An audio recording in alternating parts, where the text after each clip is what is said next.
Si Zubiri ay nagpapaka-sad boy. Natawa ako, nabasa ko 'to. Promise, natawa talaga ako. Ano yung sad boy?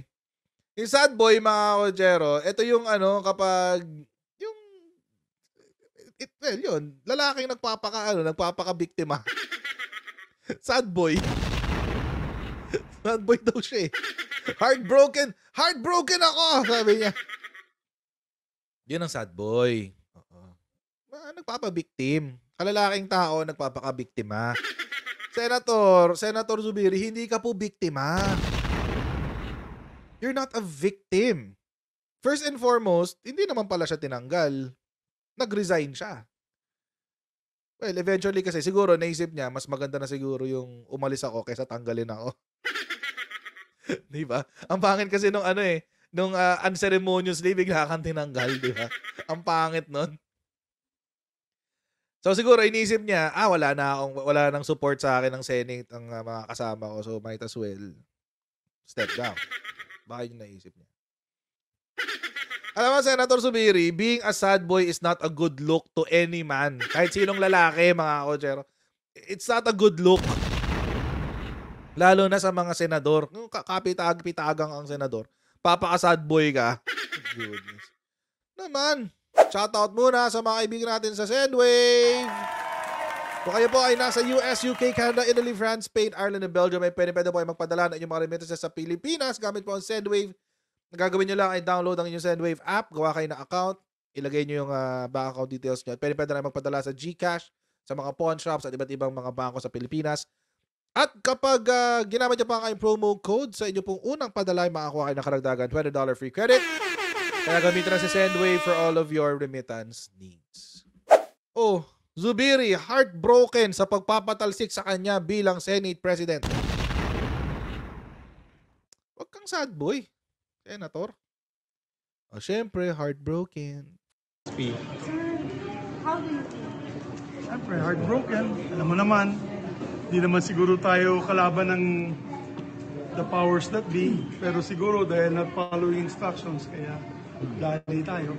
But I will always continue to remain in support of the independence of the Senate. And I will now give my valedictory speech. So, thank you for the support sa media, and it is my distinct honor and pleasure to have served the Filipino people as Senate President. SP, what do you mean by that? Not following instructions? Mamaya, we can Gumawa pa intriga eh. Not following instructions. Alam niyo, mga kochero, ako, I'm a big fan of lalo sa mga politiko. Kasi sila yung nandyan eh. Sila yung may technically, sila yung may control sa buhay natin, yung mga politiko. Bakit? Kasi they're the ones making the policies. They're the ones addressing the country's issues on a national scale. Essentially, mga kochero, kung tutuusin, it is really, tayo ay nasa ilalim ng talaga ng mga politiko. So, mga kochero, kung may kung meron sila mga pagkakamali, it is expected, at least sa utak ko lang, no? At least in my head, expected ko na you own up to it. Angkinin mo yung pagkakamali mo. May mga issues talaga to si Senator Mig Zubiri. Hindi ko nga binoto to eh. Kaya nga, ako hindi ko siya binoto. So, heartbroken daw siya. Dahil daw not following instructions. Gumapa intriga eh. Instructions nino. Wala ka na may ibang iisipin. Malacanang lang. So, it's so weird. So weird. I can understand, naiintindihan ko yung sadness siguro. Kung nalulungkot siya dahil natanggalan siya ng pagiging Senate President, ayun, naiintindihan ko yun. And I will empathize with him. Makikiano ako sa kanya doon, makikisimpatya ako sa kanya doon. Kasi syempre, masakit naman talaga yun. Masakit namang i-reject ka. Diba? Masakit talaga yun kahit sino eh. Kahit sino pa. But there are reasons kung bakit. And doon sa reasons na yon, you have to own up to it. You have to own up to it. And ang primary sa kanya, Ang palaging reklamo sa kanya, mga kotsero, ang bagal kasi niya. Umamin din siya na makupad siya. Ito kasi yung primary issue sa kanya, noon pa man. Ang bagal niyang gumalaw. Sabi, inamin ni Senate President Juan Miguel Zubiri na naging mabagal ang output ng Senado sa first regular session ng 19th Congress. That is 2022. Yung first regular session, March 11, 2023 na to. Ang rason ni Zubiri, pinabayaan niya ang committee chairman sa kanilang diskarte kahit nagresulta ito sa mabagal na output ng Senado.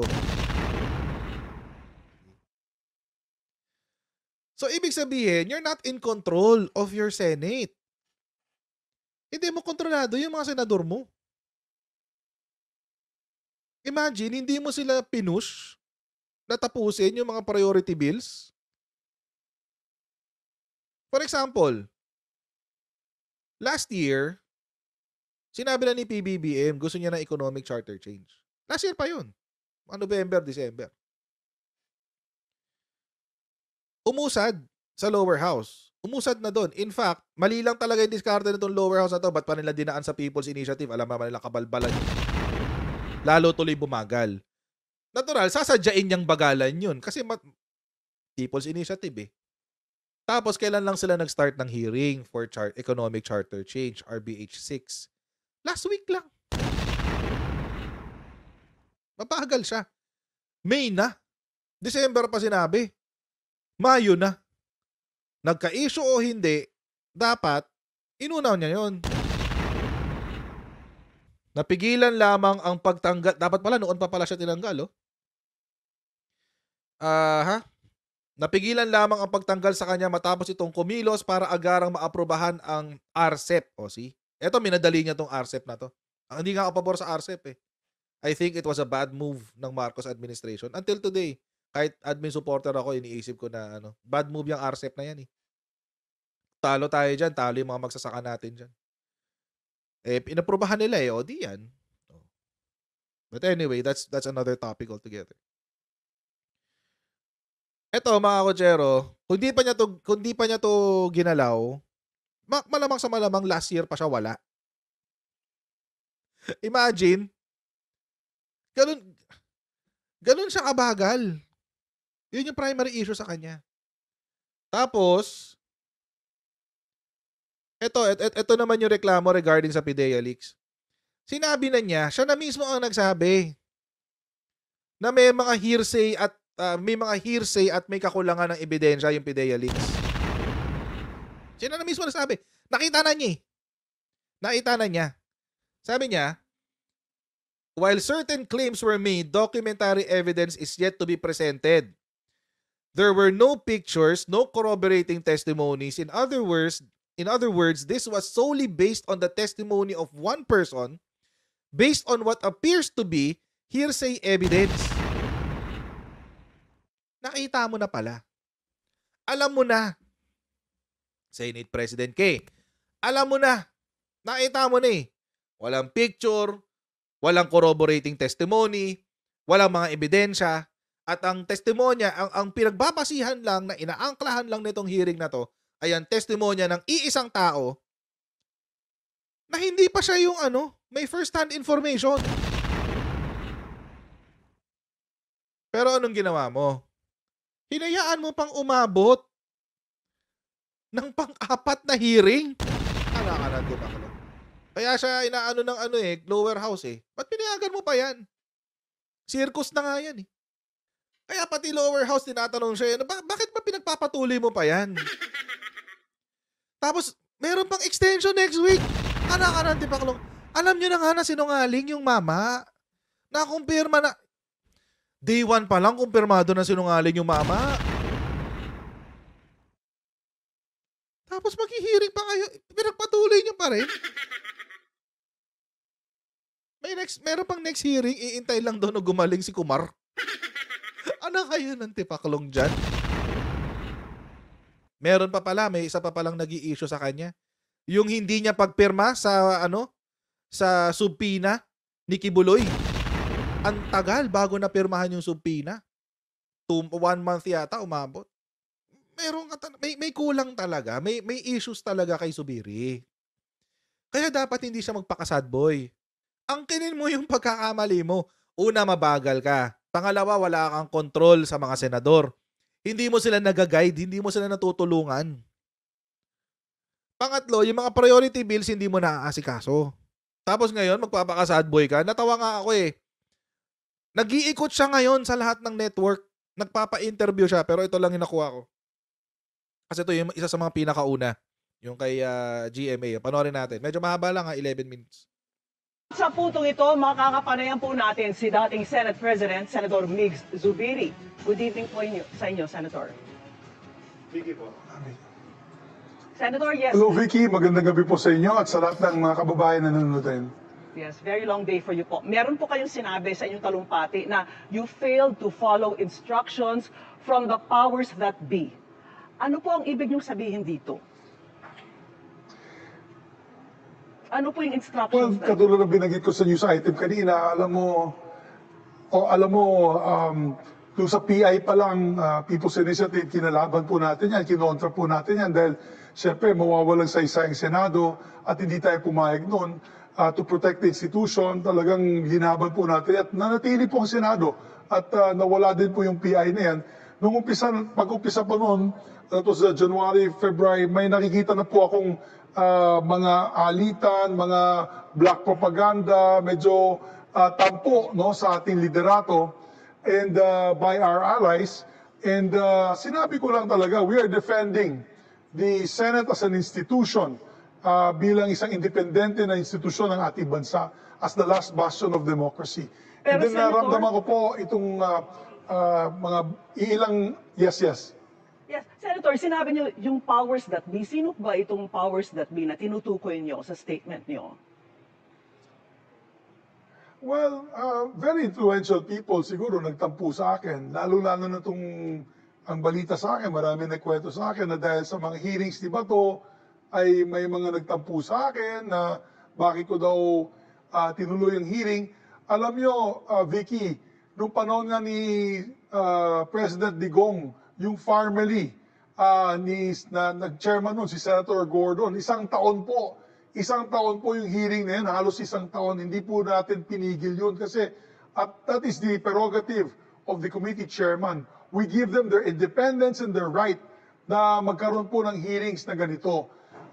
Kaya napakahirap sa akin naman sabihin sa aking mga kasamahan na dapat itigil yung mga hearings na yan, dapat wala kayong mga hearing, dahil time and time again, in traditions of the Senate, in the rules of the Senate, pinapayagan po natin under the committee system ang mga senador na mag-conduct ng hearing.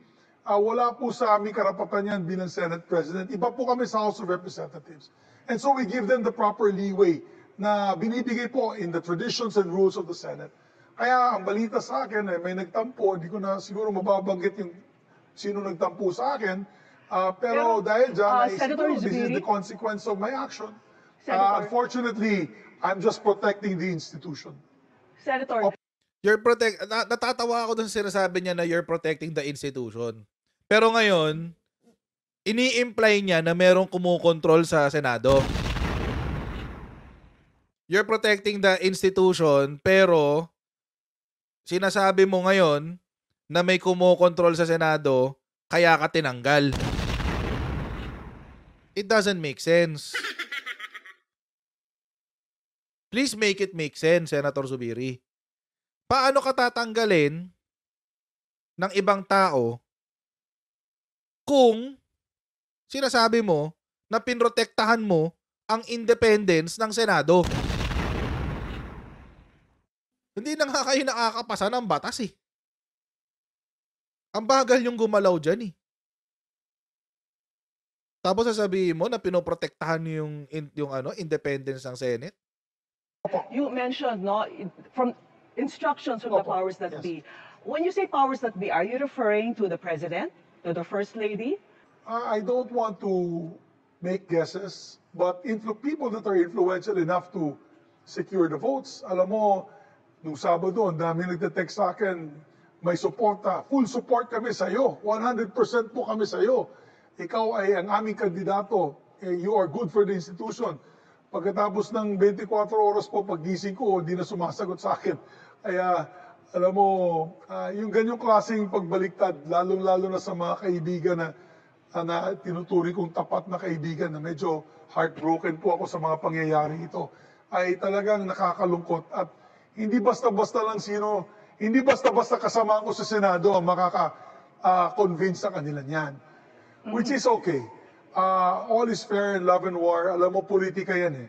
Naintindihan po natin yan. Matagal na po tayo sa politika since 1998. Kaya okay lang po. Ang akin lang ay nakakalungkot na yun nga nangyari. I'm heartbroken na yung mga kasamahan ko na tinuturi ko talagang kaalyado ay talagang tumiwalag at umalis kaagad na wala pang hindi pa tayo kinakausap. Importante kasi dyan, tuloy pa rin ang laban ko. Itutuloy ko po ang laban ko para sa mga pagbibigay po ng benefits sa ating mga manggagawa, yung pagbibigay po ng mga programa at proyekto para sa ating mga mahirap. Tuloy pa rin yan bilang isang ordinaryong senador. Senator, Yes, yes. How betrayed do you feel, no? Kasi sinabi niyo na Betrayed parang daw. medyo may nasa-sense po kayong parang pinagkakaisang kayo sa Senado. I mean, how do you feel at this point? Alam mo, ako siguro pinakamalungkot dito sa pangyayaring ito. I was one of the supporters of Uniteam. I was one of the supporters of the Digong Marcos match-up and coming together united for the country. Tapos nagkaroon po ng yung awayan, bangayan, at na yun nahati-hati na. I'm a victim.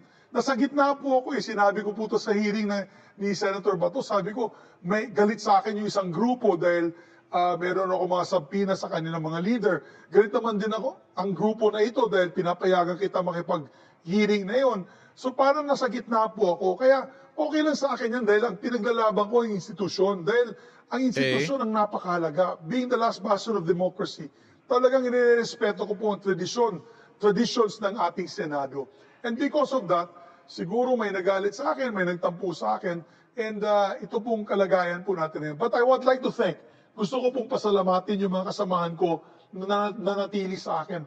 Unang-una si Senator Sani Angara, si Senator Joel Villanueva, sina Senator Lauren Legarda, Senator Nancy Binay, Senator J.D. Ejercito. Sila po ay at Senator Sherwin Gatchalian, sila po ay talagang until the very end ay naniniwala sa ating liderato na dapat manatili ang rules-based and traditions-based Senate in our republic. Senator, tungkol Okay. So, nag-thank you siya dun sa mga yun. Paano yung iba? So, malamang sa malamang, yung iba na yung mga hindi niya minensyon ng mga kumontra sa kanya. Malamang sa malamang. Sino yung mga hindi niya minensyon? Bilyar. 2 bilyar. Nako-control ng Malacanang yun. Seriously. 2 bilyar. Amy Marcos. Nako-control ng Malacanang. Bongo. Robin Padilla. Alan Peter Cayetano.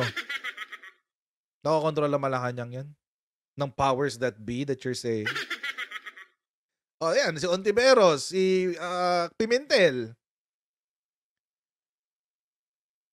Diba? So, ibig sabihin, itong mga tao na to, including Risa Ontiveros and Coco Pimentel, ay kontrolado ng Malacanang? I beg to differ. Ay, parang hindi yata. I doubt. Senator Migs, okay lang naman. Sabihin, mag-sorry ka na lang. Na naikisimpatya na kami sa sama ng loob na meron kay. Okay lang yun. Magpaka-sad boy ka doon dahil nasaktan ka. Sige, maikisimpatya kami dyan. Pero naman, doon sa ibang anggulo, wag naman tayo magbola-bolahan. Seriously. Own up to it. Nakita mong ano ka, you are the kind of senator that needs to be in office. Sabi mo, tinanggal nila ako, anong gagawin ko? O di wala.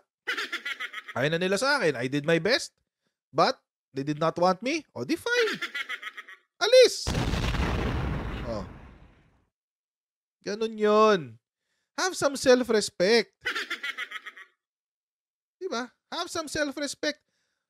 Lang yan mga kotsero. Unang-una niyang ginawa, pagkatapos niya mag-resign, nagpa-interview sa lahat ng networks. Eto mga kotsero, wala pang 24 oras, na-ere na to. nasa YouTube channel na to ng GMA. Hindi pa oras ng 24 oras. Alain niyo yun. Pati dun sa mga sa mga maliliit na networks, meron siya. Nakita ko kanina sa Net25 eh. Maliit lang na network 'yun. Oh. May-interview din siya dun. Oh, why ang lawak ng scope. Nagmukha kang pa-victim, sad boy, di ba? Ang pangit. Ang pangit. Sa PIDEA Leaks, sabi niyo na you may have ruffled some feathers on the independent stance of the Senate. Ano po ba yung instruction sa inyo sa PIDEA Leaks? Pinapatigil ba ito sa inyo? Well, maraming intermediaries ang kumakausap sa akin. Hindi maganda para sa iyo to, Senator Zubiri. Maraming magtatampo sa iyo, etc. etc. So, ang sinabi ko sa kanila, si Senator Richard Gordon nga, hindi ko mapigil noon. 1 taon po siya bilang chairperson ng Blue Ribbon Committee na nag-hearing doon sa Farmally issue. And I congratulate him because of his findings. Tignan mo nangyari. May mga kaso nga na ilabas ang ombudsman, ginamit din po yung mga hearings na yon. So, who am I to stop my colleagues from doing their job kung yan po ay allowed under the rules? Kaya sabi ko nga, I pray and hope that Senate President Escudero will still continue to uphold the rules and traditions of the Senate. Kailangan manatili po itong rules and traditions ng Senado na hindi dapat sana palitan ito or ibahin para sa isang grupo lamang. And babantay po kami. Yung Ano grupo po yung- po namin ay babantay to Yes. make sure that the traditions will continue. Senator, ano po yung fate ng charter change tsaka yung mga hearings on the PIDEA Leaks? Where does that stand now? Well, I'm sure there will be committee changes. Hindi ko po alam sa ating bagong liderato anong plano nila. As far as the RBH6 hearings, itong Biyernes, Thursday sa Cebu and Biyernes sa Cagayan de Oro, sa tingin ko canceled na po yan. Hindi na po yan matutuloy dahil nag-resign na po yung chairman ng subcommittee, si Senator Angara. Of course, hindi rin siguro papayag si Senator Cheese kasi anti-chacha si Cheese. So itong usapin ng reforma ng Totoo naman yun. konstitusyon ay matitigil na. So yun po ang hard facts and I think we will respect the decision of the majority the leadership, particularly on this issue. So as far as we're concerned, itong charter change hearings this week are all canceled. Totoo rin yun. At sinabi rin yung kanina sa interview ni Cheese, kinancel niya lahat ng charter change hearings. If I'm not mistaken. If tama yung pagkakarinig ko kanina, canceled yun. Lahat. So, yun ang problema natin ngayon dyan. Kasi si Cheese ay anti-chacha. Yun ang problema ngayon dyan. Hindi ko sasabihin na matitigil na siya. Kasi, hindi natin alam kung anong usapan ng Senate President siya eh. Hindi natin alam kung anong usapan na mangyayari between him and the executive, sa presidente ng executive department. So, we just have to wait and see. But mga kotsero, as far as I heard kanina, sabi niya wala pa rin naman daw nagbabago sa posisyon niya regarding Chacha. And, parang on hold yata. On hold muna lahat. But, hindi naman mapipigilan ni Hindi naman mapipigilan ni Cheese kung gusto talaga ng taong bayan di ba? And at the end of the day, kung pipigilan niya yan, at gusto talaga ng majority ng taong bayan, siya magmumukhang masama. I mean, you don't want to go down in history as the person who stopped the progress of the Philippines, di ba? Ang pangit nun. Ang pangit nun. Si Zubiri, feeling ko, dinelay lang niya ng dinelay. Tapos ngayon, dahil siguro na he got wind na na nabubisit na rin Malacanang sa kanya, etc. etc. Bigla siyang nagpa-hearing. Ganun eh. May history na siya ng ganun eh. Di ba nga, nabasa natin kanina, hindi niya ginawa yung RCEP. Tapos, nung nabalitaan niya na matatanggal na siya, sa kanya hiniring yung RCEP. So, yun ang baka ganun yung mangyari. Baka ganun pala yung nangyari regarding sa Chacha. Kasi yung priority bill yun eh. Certified as urgent yun if I'm not mistaken. Certified as urgent yun tapos hindi mo ginagalawan. So parang, what the heck? Anong issue? Diba? So, I have a feeling na na si Cheese will be, although anti-Chacha siya, I think over the course of the day o over the course of the following days, medyo feeling ko magsusoften yan unti-unti. Tsaka 'di ba kahit independent nun si Cheese, under siya ng sumasama siya sa sa mga campaign ni PBBM nun eh. If I'm not mistaken. So I'm sure there's going to be discussions about it. So tuloy natin. You've spent the best years of your life in the Senate. How painful is this? Can you describe it? I'm heartbroken. Well, sabi ko nga kanina, I'm heartbroken. Alam mo, okay sa akin kasi yung sa politika lamang. Kasi kaya natin yan. Dahil bilang politiko, alam naman natin, kanya-kanyang advokasya yan eh. Kanya-kanyang adikain. We are only as good as our team, yung sumusuporta sa atin. Yung masakit lang yung nagtataydor. Ayun ang masakit. And I forgive them, and I hope that the future, I hope that history will be kind to things like this. Ang akin lang is a test of character. So sana for the new leaders of the Senate, I hope that you do your jobs well. Nung sinabi yung traidor, what are you referring to? Yeah. Sige, sagot. Hindi naman, sinabi ko nga kanina sa speech ko, heartbroken po ako dahil yun nga yung mga Binawi. nagbibigay po ng mensahe na sila po ay 100% para sa akin, sila po ay naniniwala sa pinaglalaban po natin, at siyempre tayo naman ay nagpapasalamat sa kanilang suporta. Tapos nung kahuli-huling araw po, kagabi na, kahapon ay nawala na po sila, hindi na po sila sumasagot. Ang hirap maging politiko sa ating bansa, Vicky. Ang hirap talaga. It's hard. And it's hard to stay principled as a politician. So, I don't want to impute any malice sa aking mga kasama. Ang akin lang, siyempre, masama loob ko. Pero, once again, I don't want to rain on the parade of Senator Cheese Escudero. Congratulations, Senate President Cheese Escudero. And we wish you well. Does the President still enjoy your support at this point?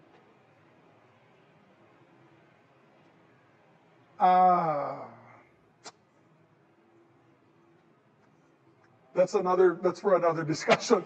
Maraming salamat, Vicky, for your time, and I hope that all we do here is for the good of the country. All right. Anything else you want to add? Maybe to your colleagues at the Senate. Maraming salamat message sa lahat for ng them? taga-subaybay. Yes, and to my colleagues again, I Ba't want to umiiyak thank si Vicky those who stood by Morales? me, who believed in our fight, who helped me Why? defend the institution. Alam mo, there was a time na kala ko mawawala na po yung institution namin at baka maging irrelevant na. Talagang ipinaglaban po namin ito. And I'm just sad that it had to end this way, but I respect the decision of the majority. I'm a good soldier, and it's my time now to step down and signing off as your former Senate President. All right. Maraming salamat po sa inyong oras, Senator Biggs, at magandang gabi po sa inyo. Natawa ako dun sa comment niya tungkol dun sa does the president still enjoy your or do you still have the trust of the president? Parang ganun. Does the President still enjoy your support at this point?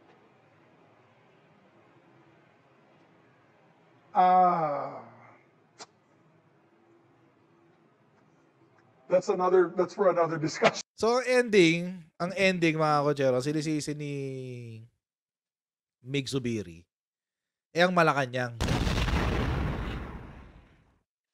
Ulitin ko lang mga kochero. Wait lang, ulitin ko lang. Hindi natin alam kung sino yung mga hindi bumoto sa kanya. Kasi ilan yun, 14 or 15 yata yung umayaw sa kanya. 24 silang lahat.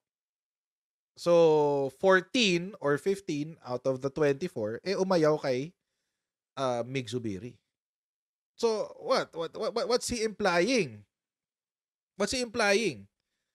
Na itong 15 na to na umayaw sa kanya, kontrolado ng Malacanang? Seriously? Akala ko ba independent kayo kasi pinaglaban daw niya ang independence ng Senado. So why are you not trusting the independence of the people that wanted you out? Seriously, I mean. So ibig sabihin pag pabor sa'yo, okay. Pag hindi pabor sa'yo, tinraidor ka. Ganun ba yun? Hindi ba pwedeng ayaw lang nila ng trabaho mo? Dinadamay niya yung mga hindi naman dapat idamay. Kasi pinapalabas niya na administration ni PBBM ang nagpatanggal sa kanya. First and foremost, hindi ka in-oust.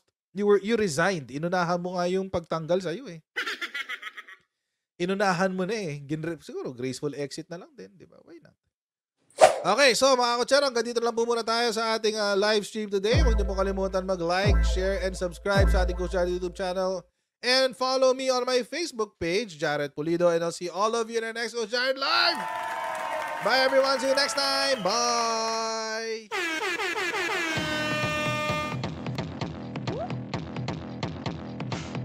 Pag ganun, huwag natin gawing tanga mga Pilipino. Mas maganda kasi nasa lugar ka ng tama kaysa yung pinipilit mo yung pagkakamali.